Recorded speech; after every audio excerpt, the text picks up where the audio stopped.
നമസ്കാരം. ഇന്നലെ രാഹുൽ മാങ്കൂട്ടത്തിൻ്റെ പോസ്റ്റ് ഞാൻ പ്രസിദ്ധീകരിച്ചതിൽ 3 പേരുടെ ഫോട്ടോ ആണ്, 3 ക്രിമിനലുകളുടെ, നൊട്ടോറിയസ് ക്രിമിനലുകളുടെ ഫോട്ടോ ആണ് പ്രസിദ്ധീകരിച്ചത്. 1 പിണറായി വിജയൻ, 2 നമ്മുടെ പി ശശി, 3 ADGP അജിത് കുമാർ. രാഷ്ട്രീയ നേതാക്കന്മാരാണ് 2 പേരെങ്കിലും, ഒരാൾ പോലീസ് ഓഫീസറാണ്. ഇവരുടെ ആ ചിത്രം ഒന്നുകൂടി നമ്മൾ കൊടുക്കുകയാണ്, FB പോസ്റ്റിൻ്റെ ഭാഗം കൂടി കൊടുക്കുകയാണ്. എന്താണ്, ആരാണ് യഥാർത്ഥത്തിൽ പിണറായി വിജയൻ? പിണറായി വിജയനോട് ഏറ്റുമുട്ടിയ പോലെ കേരളത്തിൽ ആരും ഏറ്റുമുട്ടിയിട്ടുണ്ട് എന്നെ പോലെ.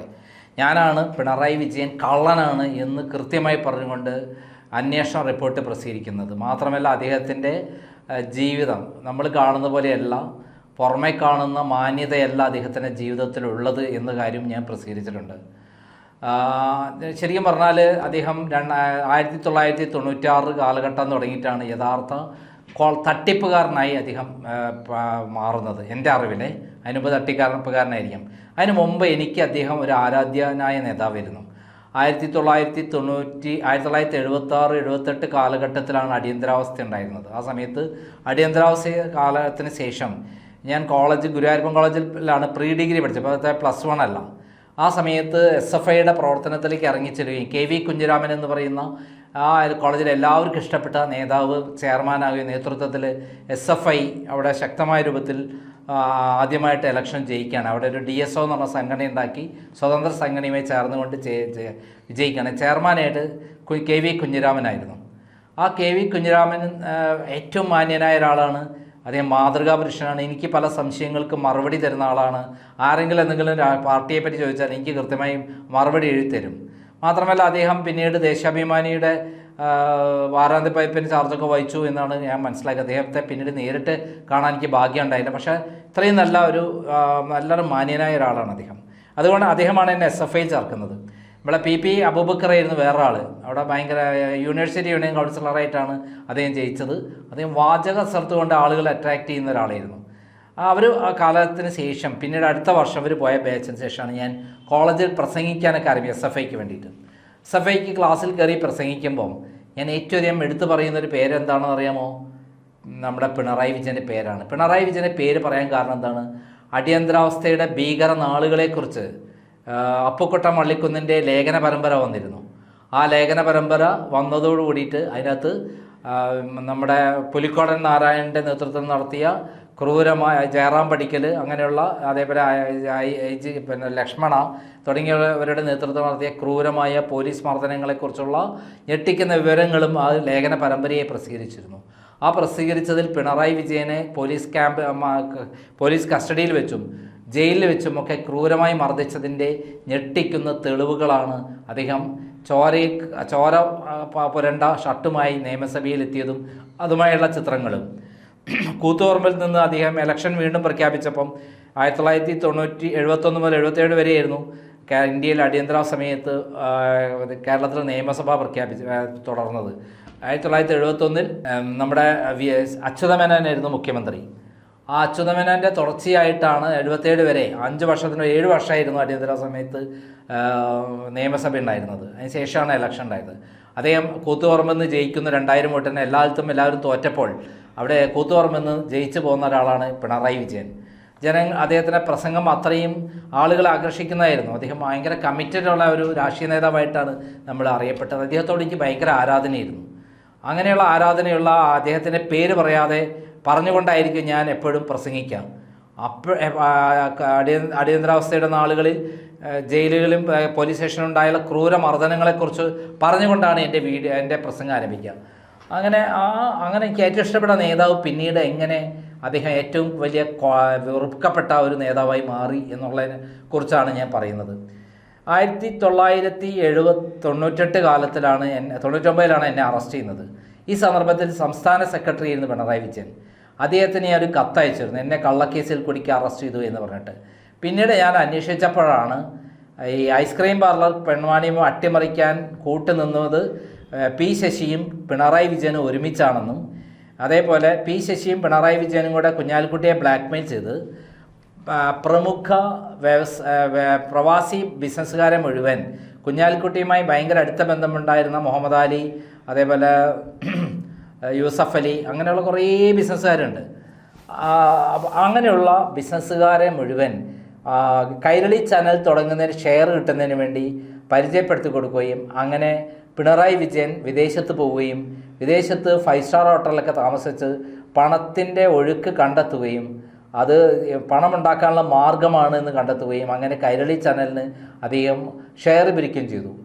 കുറേ ഷെയർ കൈരളി ചാനലിൻ്റെ പേരിലാണ്, കുറേ ഷെയർ സ്വന്തം പോക്കറ്റിലേയും കിട്ടുന്ന പരിപാടി ആണ് അദ്ദേഹം നടത്തിയത്. അതിന് മുമ്പ് തന്നെ ലാവ്ലിൻ കേസിൽ അദ്ദേഹം ശരിക്കും പറഞ്ഞാൽ 2 കോടി രൂപ ആദ്യമേ ഉണ്ടാക്കിയിരുന്നു. മാത്രമല്ല 375 കോടി രൂപയുടെ തട്ടിപ്പ് നടത്തിയിട്ടാണ് അദ്ദേഹം ചടയം ഗോവിന്ദൻ മരിച്ച ശേഷം VS അച്യുതാനന്ദൻ്റെ അനുഗ്രഹാശംസകളോടെ പാർട്ടി സംസ്ഥാന സെക്രട്ടറിയായി മാറുന്നത്. സത്യത്തിൽ VS അച്യുതാനന്ദൻ അറിയില്ല ഇയാളൊരു കള്ളനാണെന്നുള്ള കാര്യം അറിയില്ലായിരുന്നു. അതിന് ശേഷമാണ് എന്നെ ഈ കത്തിൽ യാതൊരു നടപടിയും പിണറായി വിജയൻ്റെ ഭാഗത്തുനിന്നുണ്ടായില്ല.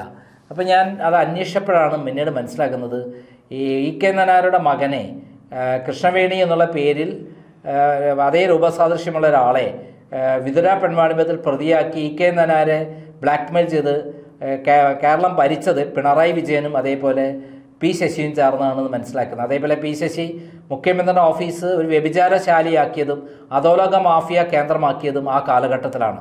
ഇതിനെക്കുറിച്ച് എല്ലാ തെളിവുകളും എൻ്റെ അടുത്തുണ്ടായിരുന്നു. അതൊക്കെ 1999 ജൂൺ 30 അർദ്ധരാത്രി എൻ്റെ ഓഫീസ് റെയ്ഡ് ചെയ്തപ്പോൾ ഇതെല്ലാം പോലീസ് കടത്തിക്കൊണ്ടുപോയി. അപ്പം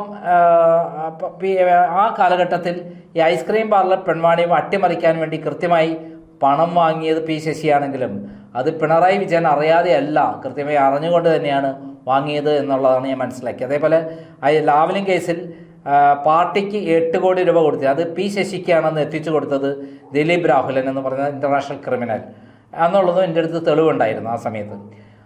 അങ്ങനെയുള്ള പിണറായി വിജയൻ പിന്നീട് ഒരു കൃത്യമായി പറഞ്ഞാൽ പാർട്ടിയെയും സർക്കാരിനെയും ഭരിക്കുന്ന തൻ്റെ കാൽ കീഴിലിട്ട് അമ്മാനമാടുന്ന ഒരു നേതാവായി മാറി. 98 മുതൽ അദ്ദേഹം പാർട്ടി സെക്രട്ടറി ആയത് മുതലാണ് അദ്ദേഹത്തിന് ശുക്രദശ ആരംഭിക്കുന്നത്. കേരളത്തിലെ എല്ലാ പാർട്ടി കേന്ദ്രങ്ങളും അദ്ദേഹത്തിൻ്റെ കീഴിലായി. അതോടൊപ്പം വലിയ വലിയ മുതലാളിമാരുമായിട്ട് അദ്ദേഹം ചങ്ങാതത്തിലായി. നമുക്കറിയാം അദ്ദേഹത്തിൻ്റെ മകൾ പഠിച്ചത് എവിടെയാണ്? അമൃതാനന്ദമയി എഞ്ചിനീയറിംഗ് കോളേജ് കോയമ്പത്തൂരിലാണ്. എന്നാൽ അതുവരെ അമ്മയ്ക്കെതിരെ മാതാമൃതാനന്ദമയ്ക്കെതിരെ എല്ലാ തരത്തിലും ഘോരഘോരം പ്രസംഗിച്ചിരുന്ന അദ്ദേഹം സ്വാശ്രയ കോളേജിൽ സമരം നടത്തി പുഷ്പനെ ശരശയിലാക്കി കടത്തിയ പിണറായി വിജയൻ, അല്ലെങ്കിൽ 5ഓളം പേർ വെടിയേറ്റ് മരിച്ച കാരണമായ സ്വാശ്രയ കോളേജ്, സ്വാശ്രയ കോളേജിൽ അങ്ങനെ സ്വാശ്രയ കോളേജിനെതിരെ സമരം നടത്തിയ പിണറായി വിജയൻ്റെ നേതൃത്വത്തിലുള്ള കേരള CPM-ഉം DYFIയും എല്ലാം നമുക്കറിയാവുന്നതാണ്. എന്നാൽ പിണറായി വിജയൻ സ്വാശ്രയ കോളേജായ അമൃതാനന്ദമയി എഞ്ചിനീയറിംഗ് കോളേജിലാണ് മകളെ കൊണ്ട് ചേർത്തിയത്. മാത്രമല്ല ഒരു SMS എന്ന് പറയുന്ന സ്വാശ്രയ കോളേജിലാണ് മകനെ പഠിപ്പിച്ചത്. മാർക്ക് കുറവാണെങ്കിലും പിണറായി വിജയൻ അദ്ദേഹത്തെ എവിടേക്കാണ് പറഞ്ഞത്? കോടികൾ ചെലവാക്കി വിദേശത്തേക്ക് പറഞ്ഞു. ഇതൊക്കെ അദ്ദേഹത്തിന് ഈ ലാവ്ലിൻ കേസിൽ നിന്ന് മറ്റേ കിട്ടിയ കള്ളപ്പണമാണ് ഇതിനൊക്കെ ഉപയോഗിച്ചിട്ടുള്ളത്. ഇതേപോലെ മകളെ പഠിപ്പിക്കുന്നതിൽ 5 പൈസ അമൃതാനന്ദമയി എഞ്ചിനീയറിംഗ് കോളേജിൽ വാങ്ങിയില്ല എന്നുള്ളതാണ് സത്യം. പിന്നീട് അവിടുന്ന് പഠിച്ചതിന് ശേഷം തുടർന്ന് പഠനത്തിൻ്റെ ഭാഗമായിട്ടുള്ള കാര്യങ്ങളിൽ PNC മേനോൻ്റെ വീട്ടിലാണ് മകളെ ബാംഗ്ലൂർ പഠിപ്പ് പൂർത്തിയാക്കിയത്. ഒരു ബിസിനസ് തുടർന്നുള്ള ഒരു കാലഘട്ടത്തിൽ ഇതേപോലെ റിസർച്ചുകൾ നടത്തി കംപ്ലീറ്റ് പഠനം പൂർത്തിയാക്കേണ്ടതുണ്ട്. പഠനം പാസ്സായി മാത്രം പോരാ. അപ്പോൾ അതെല്ലാം നടത്തിയ PNC മേനോനെ വീട്ടിൽ വെച്ചിട്ടാണ്. അതായത് കുത്തക മുതലാളിമാരുമായിട്ടായിരുന്നു പിണറായി വിജയൻ്റെ സഹവാസം. സത്യത്തിൽ അദ്ദേഹം ഇവിടെ പറഞ്ഞുകൊണ്ടിരിക്കുന്നത് എന്താ? തൊഴിലാളി പ്രേമം, കർഷക പ്രേമം, പീഡിത വർഗ്ഗക്കാരോടുള്ള പ്രേമം. ഇതൊന്നുമല്ല, അദ്ദേഹം കാട്ടുകള്ളനാണ് എന്നുള്ളതാണ് സത്യം. ലാവ്ലിൻ കേസിൽ 375 കോടി രൂപ മോഷ്ടിച്ച അദ്ദേഹം, അതിൽ മലബാർ ക്യാൻസർ സെൻ്ററിലേക്ക് വരേണ്ട പണം അദ്ദേഹം മോഷ്ടിച്ചത് എങ്ങനെയാണെന്നറിയാമോ? അദ്ദേഹത്തിൻ്റെ സ്വന്തം ഭാര്യയുടെ പേരിൽ കമല ഇൻ്റർനാഷണൽ എക്സ്പോർട്ടിംഗ് കമ്പനി എന്ന പറയുന്ന കമ്പനി സിംഗപ്പൂർ ബേസ് ചെയ്ത് രൂപീകരിക്കുകയും അവിടെ അതിലേക്ക് 75 കോടി രൂപ മലബാറിലെ ക്യാൻസർ രോഗികൾക്ക് വേണ്ട പണം അങ്ങോട്ടാണ് വന്നത്. ഇതിൻ്റെ രേഖ എനിക്ക് തന്നത് ബാലാനന്ദനാണ്. ഞാൻ ഈ ലാവ്ലിൻ കേസിൻ്റെ വാർത്തകൾ പ്രസിദ്ധീകരിച്ച കാലഘട്ടത്തിൽ അദ്ദേഹത്തിൻ്റെ സ്വകാര്യ ബന്ധങ്ങളെക്കുറിച്ചും പറഞ്ഞിരുന്നു. ശോഭയുമായിട്ടുള്ള ബന്ധം, അതുപോലെയുള്ള സ്ത്രീകളുമായിട്ടുള്ള ബന്ധത്തെക്കുറിച്ചും ഞാൻ പറഞ്ഞിരുന്നു. അതിനുള്ള എക്സാക്ട് തെളിവുകൾ എനിക്ക് ദേശാഭിമാനി തന്നെയാണ്, എറണാകുളത്ത് തന്നെയാണ് കിട്ടിയത്. അവിടെ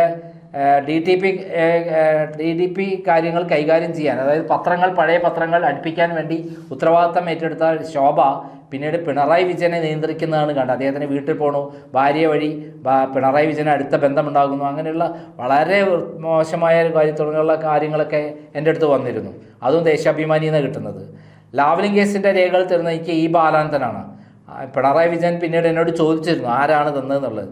ഞാൻ പറഞ്ഞു കൊടുത്തില്ല, പറയില്ല. പക്ഷേ ഈ ബാലാനന്ദൻ മരിച്ച ശേഷം ഞാൻ പറഞ്ഞിരുന്നു ഇക്കാര്യം. അതേപോലെ എന്നോട് കൊണ്ട് ആരാണ് ഈ ലാവ്ലിൻ കേസ് ഫയൽ ചെയ്യിപ്പിച്ചതെന്ന് വെച്ചാൽ എനിക്ക് രേഖകൾ വീണ്ടും തരുകയും ആ രേഖകൾ എത്തിച്ചു തരുന്നത് നമ്മുടെ VS അച്യുതാനന്ദനാണ്. അദ്ദേഹമാണ് എന്നോട് എൻ്റെ ഓഫീസ് കത്തിച്ച ശേഷം, എൻ്റെ ഓഫീസ് തീയിട്ട് ചുട്ട ശേഷം അദ്ദേഹം എന്നെ വിളിക്കുന്നു. ലാവ്ലിൻ കേസിൽ ഞാനിങ്ങനെ പോരാട്ടം നടത്തുകയാണ്. കോഴിക്കോട് പത്രസമ്മേളനം നടത്തുന്നു, എറണാകുളം പത്രസമ്മേളനം നടത്തുന്നു, തിരുവനന്തപുരം പത്രസമ്മേളനം നടത്തുന്നു. ഞാൻ രേഖകൾ തരാം, ധൈര്യമുണ്ടോ പിണറായി കേസ് കൊടുക്കാമെന്ന് പറഞ്ഞിട്ട് ഞാൻ വെല്ലുവിളിച്ചിരുന്നു. ആ സന്ദർഭത്തിൽ എൻ്റെ പോരാട്ട വീര്യം കണ്ടിട്ടാണ് VS അച്യുതാനന്ദൻ എന്നെ ഏൽപ്പിക്കുന്നത്, പറയുന്നത് ലാവ്ലിൻ കേസിൽ പരാതി കൊടുക്കാൻ വേണ്ടിയിട്ട്. അതിന് മുമ്പ് നമ്മുടെ മുഹമ്മദ് റിയാസ്, അതായത് പിണറായി വിജയൻ്റെ മരുമകനായിട്ടുള്ള മുഹമ്മദ് റിയാസിൻ്റെ നേതൃത്വത്തിലാണ് ക്രൈമിൻ്റെ ഓഫീസ് കത്തിച്ചത്. അവിടെ നിന്ന് ലാവ്ലിൻ്റെ രേഖകളും പിണറായി വിജയൻ്റെ വിദേശത്തുള്ള ബാങ്ക് ഇടപാടുകളുടെയും കമല ഇൻ്റർനാഷണൽ എക്സ്പോർട്ടിംഗ് കമ്പനിയുടെ രേഖകളെല്ലാം കടത്തിക്കൊണ്ട് പോകുന്നത്. പിണറായി വിജയൻ ഇപ്പോൾ പറഞ്ഞുകൊണ്ടിരിക്കുന്നുണ്ടല്ലോ കമല ഇൻ്റർനാഷണൽ എന്ന് പറഞ്ഞ കെട്ടുകഥയാണെന്നത് 100% സത്യമാണ്. അല്ലായെങ്കിൽ പിണറായി എൻ്റെ കൈവശമുള്ള രേഖകൾ നഷ്ടപ്പെട്ടായി എടുത്തുകൊണ്ട് പോയിട്ടുണ്ടായിരിക്കാം. അത് വെച്ച് ബ്ലാക്ക്മെയിൽ ചെയ്ത്, പിണറായി വിജയനെ ബ്ലാക്ക്മെയിൽ ചെയ്ത് അദ്ദേഹത്തിൻ്റെ മകളെ കെട്ടിച്ചു കൊടുത്തിട്ടുണ്ടായിരിക്കാം അവർക്ക് റിയാസിന്. അതോടൊപ്പം മന്ത്രിയാക്കിയിട്ടുണ്ടായിരിക്കാം ബേപ്പൂരിലടക്കം മത്സരിപ്പിച്ചിട്ട്. വീരേന്ദ്രകുമാറിനെ അടക്കം എന്നെ സപ്പോർട്ട് ചെയ്തതിൻ്റെ പേരിൽ വീരേന്ദ്രകുമാറിനെ അടക്കം കട്ട് ചെയ്ത് ജനതാദളിനെ അടക്കം പുറത്താക്കി കോഴിക്കോട് സീറ്റ് മുഹമ്മദ് റിയാസിന് കൊടുത്തിട്ടുണ്ടായിരിക്കാം. പക്ഷെ അതിനപ്പുറത്തേക്ക് കാര്യം എന്താണ്, പിണറായി വിജയൻ ആ പണമുണ്ടാക്കിയ രീതിയാണ് ഞാൻ പറയുന്നത്. അതായത് ലാവ്ലിൻ കേസിൽ എങ്ങനെയാണ് പിണറായി വിജയൻ പൈസ ഉണ്ടാക്കിയതെന്ന് പറഞ്ഞാൽ, ഈ ബാലാനന്ദൻ കേരളത്തിലെ വിദ്യുച്ഛക്തി ക്ഷാമത്തെക്കുറിച്ച് ഒരു പിണറായി വിജയൻ സർക്കാർ ഒരു കമ്മിറ്റിയെ രൂപീകരിച്ചിരുന്നു. CITയുടെ അഖിലേന്ത്യാ പ്രസിഡന്റ് MP ആയിരുന്നു ഈ ബാലാനന്ദൻ എന്ന് പറയുന്ന സ്വാമി. ആ സന്ദർഭത്തിൽ അദ്ദേഹം ഒരു റിപ്പോർട്ട് കൊടുത്തിരുന്നു. ചെങ്കളം പന്നിയാർ പള്ളിവാസൽ പദ്ധതികൾക്ക് വേണ്ടി 100 കോടി രൂപയ്ക്ക് ബെൽ എന്ന് പറയുന്ന ഭാരത് ഹെവി ഇലക്ട്രിക്കൽസ് എന്ന് പറയുന്ന സ്ഥാപനം കംപ്ലീറ്റ് പൂർത്തീകരിക്കുന്ന സാധന സാമഗ്രികൾ സപ്ലൈ ചെയ്യുമെന്നും അതുപോലെ ലോൺ 2% കിട്ടുമെന്നായിരുന്നു അതിലുണ്ടായിരുന്ന റിപ്പോർട്ട് പറഞ്ഞിരുന്നത്. എന്നാൽ പിണറായി വിജയൻ SNC ലാവ്ലിനുമായി ഉള്ള ഇടപാടിൽ ആദ്യം അദ്ദേഹത്തിന് ഇലക്ഷൻ സമയത്ത് 2 കോടി രൂപ കണ്ണൂരിൽ അദ്ദേഹത്തിന് ദിലീപ് രാഘവൻ എത്തിച്ചു കൊടുക്കുകയായിരുന്നു. അതിനുശേഷം അദ്ദേഹം ജയിച്ച് മന്ത്രിയായ ശേഷം അദ്ദേഹം കാനഡയിൽ ദിലീപ് രാഘവൻ്റെ കൂടെ പോവുകയും കൺസൾട്ടൻസി കരാർ, അതായത് കാർത്തികേയൻ്റെ കാലത്ത് 5 പൈസ കൊടുക്കാതെ ഒരു കൺസൾട്ടൻസി കരാർ ഇവരുമായി ഒപ്പിട്ടിരുന്നു SNC ലാവ്ലിനായിട്ട്. ആ കമ്പനിയെ ദിലീപ് രാഘവൻ്റെ കൂടെ പോവുകയും അവിടെ പോയിട്ട് 278 കോടി രൂപയ്ക്ക് ഒരു എഗ്രിമെൻറ്റിൽ ഒപ്പിട്ട്, എന്ത് സപ്ലൈ കരാർ അടക്കം. കൺസൾട്ടൻസി കരാർ മാത്രമുള്ള കമ്പനിക്ക് ഒരു സപ്ലൈ കരാറും കൂടി കൊടുത്തു. അവർക്ക് യാതൊരു പ്രൊഡക്ഷന് വേണ്ടിയിട്ടുണ്ടായിരുന്നില്ല. അതേപോലെ അവർ അങ്ങനെ ഒരു കമ്പനിയുമായിരുന്നില്ല, ഇടനിലക്കാർ മാത്രമായിരുന്നു. അതിന് കാരണം പഴയ പല ഫാക്ടറികളും പഴയ സാധനങ്ങൾ ഇറക്കുമതി ചെയ്യാൻ പറ്റും. അങ്ങനെ കോടാനുകോടി രൂപ അതിൽ കൂടെ തട്ടിപ്പ് നടത്താൻ വേണ്ടിയിട്ടായിരുന്നു ഈ ധാരണ ഉണ്ടാക്കിയത്. പിന്നീട് 1997 ജനുവരി 1st വീക്കിൽ ഈ ബാലാനന്ദൻ റിപ്പോർട്ട് തിരുവനന്തപുരത്ത് വെച്ച് കൈമാറി. അതിൽ കൃത്യമായിട്ട് ബെല്ലിൻ്റെ കാര്യം പറഞ്ഞിരുന്നു, ചെങ്കുളം പന്നിയാർ പദ്ധതികളുടെ വിവരണവും പറഞ്ഞിരുന്നു. എന്നാൽ 278 കോടി രൂപയ്ക്കാണ് പിണറായി വിജയൻ തൊട്ടൊരു ദിവസം SNC ലാവ്ലിനുമായി എഗ്രിമെൻറ്റിൽ ഒപ്പിടുന്നത്. അതിന് യാതൊരു തരത്തിലും കേരള ഇലക്ഷൻ ബോർഡിൻ്റെ ഫുൾ കോറം മീറ്റിംഗ് കൂടുകയോ അല്ലെങ്കിൽ കേരള ഗവൺമെൻറ് അംഗീകാരം കൊടുക്കുകയോ അല്ലെങ്കിൽ ക്യാബിനറ്റ് മീറ്റിംഗ് കൂടെ അംഗീകാരം കൊടുക്കുകയോ അല്ലെങ്കിൽ കേന്ദ്ര പവർ അതോറിറ്റിയുടെ അംഗീകാരം ഉണ്ടായിരുന്നില്ല. വളഞ്ഞ വഴിയിൽ കൂടെ പിണറായി വിജയൻ അതിന് അംഗീകാരം നേടിയെടുക്കുകയായിരുന്നു. അങ്ങനെ 178 കോടി രൂപയാണ് അങ്ങനെ ആ തട്ടിപ്പ് നടത്തിയത്. മാത്രമല്ല ഇറക്കുമതി ചെയ്ത സാധനങ്ങളൊക്കെ ഒന്നിനും കൊള്ളാത്ത പെൻ സ്റ്റോക്കും അതേപോലെ ജനറേറ്ററുകളും തുടങ്ങിയ സാധനങ്ങളായിരുന്നു.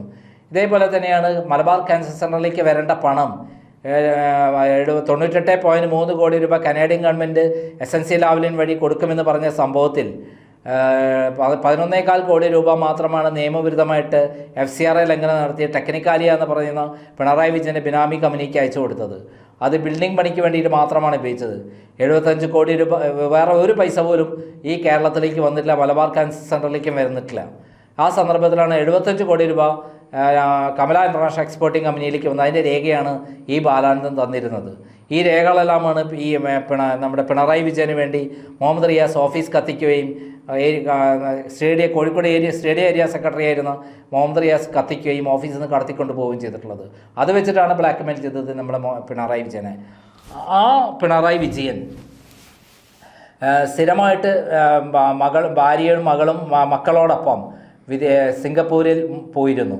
ഏറ്റവും കൂടുതൽ എയർ ഇന്ത്യയിൽ യാത്ര ചെയ്തതിന് അദ്ദേഹത്തിന് സമ്മാനം കിട്ടിയിരുന്നു. അതെ, സംസ്ഥാന CPM സെക്രട്ടറിയായ പിണറായി വിജയൻ എന്തിനാണ് നിരന്തരമായി ചെന്നൈ വഴി സിംഗപ്പൂർക്ക് പോയത്? അവിടെ ഈ കമ്പനി ഉള്ളതുകൊണ്ടാണ്. 3 വർഷക്കാലം അവിടെ മകനുണ്ടായിരുന്നു. എന്തിനു വേണ്ടിയിട്ടാണത്? ഈ കമല ഇൻ്റർനാഷണൽ എക്സ്പോർട്ടിംഗ് കമ്പനി നോക്കാൻ വേണ്ടിയിട്ടായിരുന്നു. പിന്നീട് ഞാൻ പരാതി കൊടുത്തപ്പോഴാണ് പിണറായി വിജയൻ ആ കമ്പനി പൂട്ടുകയും ആ കമ്പനിയിലുള്ള പണം മുഴുവൻ നമ്മുടെ ദിലീപ് രാഹുലിൻ്റെ പെസഫിക് കൺട്രോൾസ് എന്ന ദുബായിലെ കമ്പനിയിലേക്ക് ട്രാൻസ്ഫർ ചെയ്യുന്നത്. ഈ ദുബായിലുള്ള കമ്പനിയിലെ ദിലീപ് രാഹുലിൻ്റെ ഫ്ലാറ്റിലല്ല വില്ലയിലാണ് നമ്മുടെ ചിത്ര എന്ന് പറയുന്ന മലയാളത്തിൻ്റെ നമ്മുടെ അനുഗ്രഹീത ഗായികയുടെ മകൾ അവിടെ കൊല്ലപ്പെടുന്നത് എന്ന് പറയാൻ പറ്റും. അത് ദുരൂഹ മരണമായിരുന്നു. അവിടെ സ്വിമ്മിംഗ് പൂളിൽ ആണ് മരണപ്പെട്ടത്. അവിടെ വാതിൽ പൂട്ടിയിട്ടിട്ടാണ് ചിത്ര കുളിക്കാൻ പോയത്. തിരിച്ചു വരുമ്പോൾ വാതിൽ തുറന്നു കിടന്നിരുന്നു. വലിയ വാതിൽ തുറക്കാനൊന്നും ആർക്കും കഴിയുമായിരുന്നില്ല. പിന്നെ സ്വിമ്മിംഗ് പൂളിൽ മരിച്ചു കിടക്കുന്നതാണ് കണ്ടത്. അതിനൊക്കെ ദുരൂഹത നമ്മൾ പറഞ്ഞിട്ടുള്ളതാണ്. അപ്പം ദിലീപ് രാഹുലിനും പിണറായി വിജയനുമായുള്ള ബന്ധത്തിൽ പണം തിരിച്ച് 75 കോടി രൂപ എൻ്റെ പരാതിയെ തുറന്ന് അന്വേഷണം വരുന്നു എന്ന് കണ്ടപ്പോൾ തന്നെ തിരിച്ചയക്കുകയും അദ്ദേഹം ഈ പറയുന്ന കമല ഇൻ്റർനാഷണൽ എക്സ്പോർട്ടിംഗ് കമ്പനി പൂട്ടുകയും ചെയ്തു. ഇപ്പോൾ പിണറായി വിജയൻ്റെ മകൾ വീണ വിജയൻ എക്സാലോജിക് എന്ന് പറയുന്ന സ്ഥാപനം പൂട്ടിയില്ലേ? ഇപ്പോൾ സ്ഥാപനം നിലവിലുണ്ട്. അതേപോലെ അന്വേഷണം വന്നപ്പോൾ, ലാവ്ലിൻ കേസിൽ അന്വേഷണം വന്നപ്പോൾ ഈ കമ്പനി പൂട്ടിയതായിരുന്നു. അതുകൊണ്ട് ഇപ്പോൾ നിലവിലില്ല എന്നുള്ള റിപ്പോർട്ടാണ് വന്നത്. എന്നിട്ടാണ് പിണറായി വിജയൻ പറയുന്നത്, എന്താ പറയുന്നത്? അങ്ങനെ ഒരു കമ്പനിയേ ഇല്ല, അതൊക്കെ കള്ളമാണ് എന്നാണ് പറയുന്നത്. സത്യമാണ് ഞാൻ പറഞ്ഞത്. അല്ലെങ്കിൽ എന്തിനാണ് എൻ്റെ ഓഫീസ് കത്തിച്ചത്, എന്തിനാണ് എൻ്റെ ഓഫീസിൽ നിന്ന് റെയ്ഡ് ചെയ്ത് ഗുണ്ടകളെ ഉപയോഗിച്ച് രേഖകളെല്ലാം കടത്തിക്കൊണ്ടുപോയത്? പിണറായി വിജയൻ മറുപടി പറയട്ടെ. അപ്പം അങ്ങനെയുള്ള പിണറായി വിജയനാണ് എന്നെ കൊല്ലാൻ വേണ്ടി കൊട്ടേഷൻ കൊടുക്കുന്നത്. പക്ഷേ ഞാൻ ഹൈക്കോടതിയിൽ അദ്ദേഹത്തിനെതിരെ പരാതി കൊടുക്കുകയാണ്. അദ്ദേഹം എന്നെ കൊല്ലാൻ വേണ്ടി പ്ലാൻ ചെയ്തിട്ടുണ്ട് എന്ന് പറഞ്ഞുകൊണ്ട്. എനിക്ക് എന്ത് പറ്റിയാലും പിണറായി വിജയനാണെന്നുള്ള കൃത്യമായുള്ള കാര്യമാണ് ഞാൻ ഹൈക്കോടതിയിൽ സമർപ്പിച്ചത്. അത് പത്രക്കാർക്ക് കൊടുത്ത് ഞാൻ വാർത്തയാക്കുകയും ചെയ്തു 2005-ലാണ് ഞാൻ ലാവ്ലിൻ കേസിൻ്റെ ഫുൾ വിവരങ്ങൾ അഴിമതി നടത്തി പിണറായി വിജയൻ കേരളം കണ്ട ഏറ്റവും വലിയ അഴിമതി വിവരം എന്നുള്ള രൂപത്തിൽ വാർത്ത പ്രസിദ്ധീകരിക്കുന്നത്. അതിനുശേഷം അദ്ദേഹം പിന്നീട് 2016 മുഖ്യമന്ത്രിയായി, 2021 അദ്ദേഹം വീണ്ടും മുഖ്യമന്ത്രിയായ ശേഷം ഞാൻ ഈ ചാനൽ തുടങ്ങുന്നത് എന്നെ നിരന്തരം വേട്ടയാടുകയായിരുന്നു. ഈ 2016 മുതൽ 2016 വരെ ഭരിച്ച കാലഘട്ടത്തിലാണ് അദ്ദേഹം ഏകദേശം 1 ലക്ഷം കോടി രൂപയുടെയെങ്കിലും തട്ടിപ്പ് നടത്തിയിട്ടുണ്ടാവും. ആ 1 ലക്ഷം രൂപ തട്ടിപ്പ് നടത്തിയാൽ 10,000 കോടി രൂപയുടെ രേഖകൾ എൻ്റെ അടുത്ത്, വിദേശത്തുള്ള അദ്ദേഹത്തിൻ്റെ കള്ളപ്പണ നിക്ഷേപത്തിൻ്റെ രേഖകൾ എൻ്റെ കൈവശം കിട്ടിയെന്ന് അറിഞ്ഞ സന്ദർഭത്തിലാണ് അദ്ദേഹം വീണ ജോർജിൻ്റെ പേരിൽ ഒരു കള്ളപ്പരാതി ഉണ്ടാക്കി വീണ ജോർജിനെ മുന്നിലിറക്കി എന്നെ കള്ളക്കേസിൽ കുടുക്കി അറസ്റ്റ് ചെയ്യുകയും എന്നിട്ട് എൻ്റെ ഓഫീസും വീടും റെയ്ഡ് ചെയ്ത് CCTVകൾ എല്ലാം ഊരിയെടുത്ത് അവിടെ നിന്ന് രേഖകൾ കടത്തിക്കൊണ്ട് പോയിട്ടുള്ളത്. അങ്ങനെയുള്ള പിണറായി വിജയന് ഏറ്റവും ചുരുങ്ങിയത് 1 ലക്ഷം കോടി രൂപയുടെയെങ്കിലും വിദേശത്ത് നിക്ഷേപമുണ്ട് എന്നുള്ള വിവരമാണ് എനിക്കുള്ളത്. എന്തായാലും കേരളം കണ്ട ഏറ്റവും വലിയ അധമനായ ക്രിമിനൽ ആരാന്ന് ചോദിച്ചാൽ പിണറായി വിജയനാണ്. ലാവ്ലിൻ കേസ് തന്നെ പിന്നീട് CBI അദ്ദേഹത്തിനെ പ്രതിയാക്കിയില്ലേ? അദ്ദേഹം എങ്ങനെയാണ് രക്ഷപ്പെട്ടത് എന്നുള്ളതിനെക്കുറിച്ച് അജയ്കുമാർ എന്ന പത്രപ്രവർത്തകൻ ഇന്ത്യൻ പ്രസിഡന്റ് അയച്ച കത്തിൽ എല്ലാ വിവരങ്ങളുണ്ട്. തിരുവനന്തപുരത്ത് സെഷൻസ് കോടതി ജഡ്ജിയായിരുന്ന R രഘുവിന് 5 കോടിയും പിന്നീട് ഉബൈദ് എന്ന് പറയുന്ന ഹൈക്കോടതി ജഡ്ജിക്ക് 25 കോടിയും കൊടുത്തു എന്നാണ് ആ പരാതിയിലുള്ളത്. പിന്നീട് രമണ എന്ന് പറയുന്ന സുപ്രീം കോടതി ജഡ്ജിക്ക് 100 കോടി രൂപ വാഗ്ദാനം ചെയ്തു എന്ന് പറയുന്ന കാര്യവും സുപ്രീം കോടതിയിലെ ഈ കാര്യവും ഇന്ത്യൻ പ്രസിഡന്റ് അയച്ച കത്തിലുണ്ട്. എന്തിന് അദ്ദേഹത്തിൻ്റെ അഡ്വക്കേറ്റ് MK ദാമോദരൻ എന്നോട് അവസാന കാലഘട്ടത്തിൽ പറഞ്ഞത് പിണറായി വിജയൻ 5 കോടി രൂപ തിരുവനന്തപുരം ജഡ്ജിക്കും 25 കോടി രൂപ ഉബൈദിനും കൊടുത്തിട്ടാണ് കേസ് അട്ടിമറിച്ചത് എന്നാണ്. ലാവ്ലിൻ കേസ് ഇപ്പോൾ സുപ്രീം കോടതി കിടക്കുകയാണ് ലാവ്ലിൻ കേസ്. അപ്പോൾ ഇങ്ങനെയുള്ള ഒരു പിണറായി വിജയനാണ് കൊടും ക്രിമിനൽ എന്ന് രാഹുൽ മാങ്കൂട്ടം പറഞ്ഞത്. കേരളത്തിലെ ഏറ്റവും അധികം പിണറായി വിജയനോട് നേരിട്ട് ഏറ്റുമുട്ടിയിട്ടുള്ള ഒരാൾ ഞാനാണ്. ഞാൻ എന്നും സത്യത്തോടൊപ്പം നിൽക്കുന്നത്. സത്യം ചെയ്താൽ സത്യം മാത്രമേ വിജയിക്കുകയുള്ളൂ എന്നുള്ളത് കൊണ്ടാണ് ഞാൻ ജീവനോടെ ഇരിക്കുന്നത് എന്നുള്ളതാണ് സത്യം. അല്ലെങ്കിൽ ഞാൻ എന്നോ കൊല്ലപ്പെടുകയോ അല്ലെങ്കിൽ അദ്ദേഹം എനിക്കെതിരെ കേസ് കൊടുത്ത് ഞാൻ അകത്താകുകയോ ചെയ്യുമായിരുന്നു. അദ്ദേഹത്തെ വെല്ലുവിളിച്ചിട്ടുണ്ടല്ലോ, ലാവ്ലിൻ കേസിൽ എനിക്കെതിരെ കേസ് ഫയൽ ചെയ്യാൻ. എന്താ കേസ് ഫയൽ ചെയ്യാത്തത്? കാരണം ഞാൻ പറഞ്ഞതെല്ലാം സത്യമാണ്. കേരളം കണ്ട ഏറ്റവും വലിയ കൊടും ക്രിമിനൽ ആരാന്ന് വെച്ചാൽ പിണറായി വിജയനാണ്. കഴിഞ്ഞ ഭരണകാലത്ത് എന്നെയും ഷാജിസ്കറിയെയും KM ഷാജഹാനെ പോലുള്ള ആളുകളെ കള്ളക്കേസിൽ കുടുക്കിയിട്ടാണ് അദ്ദേഹം വേട്ടയാടിയിട്ടുള്ളത്. അതേപോലെ ഓഫീസിൽ ജനാധിപത്യ വിരുദ്ധമായ രൂപത്തിൽ പോലീസിനെ കയറ്റുകയും അവിടെ നിന്ന് ക്യാമറകളും അതേപോലെ കമ്പ്യൂട്ടറുകളും അതേപോലെയുള്ള എല്ലാ മെറ്റീരിയലെല്ലാം എടുത്തുകൊണ്ടുപോവുകയും വീടും ഓഫീസും റെയ്ഡ് ചെയ്ത് CCTV ക്യാമറ അടക്കം എടുത്തുകൊണ്ടുപോയിട്ടുള്ള ആളാണ് പിണറായി വിജയൻ. സത്യത്തിൽ അദ്ദേഹത്തിനെതിരെ വാർത്ത ചെയ്ത അന്വേഷണ റിപ്പോർട്ട് കൊണ്ടുവന്ന ഒരാളെന്നുള്ള രൂപത്തിൽ എന്നെ ഏറ്റവും അധികം സംരക്ഷിക്കേണ്ട ഒരാളാണ് അദ്ദേഹം. എന്നാൽ അങ്ങനെയുള്ളൊരു മനസ്സല്ല, അദ്ദേഹം കൊടും ക്രിമിനലാണ്. TP ചന്ദ്രശേഖരനെ 51 വെട്ടി നുറുക്കി അത് കണ്ട് രസിച്ച ഒരാളാണ് പിണറായി വിജയൻ എന്ന് പറയുമ്പോൾ നമ്മൾ ആ പിണറായി വിജയൻ്റെ മുഖം വികൃതമല്ലേ, കൊടും ക്രിമിനല്ലേ? വാടിക്കൽ രാമകൃഷ്ണൻ്റെ കുടുംബം ഇപ്പോഴും അനാഥത്തിൽ കിടക്കുകയാണ്.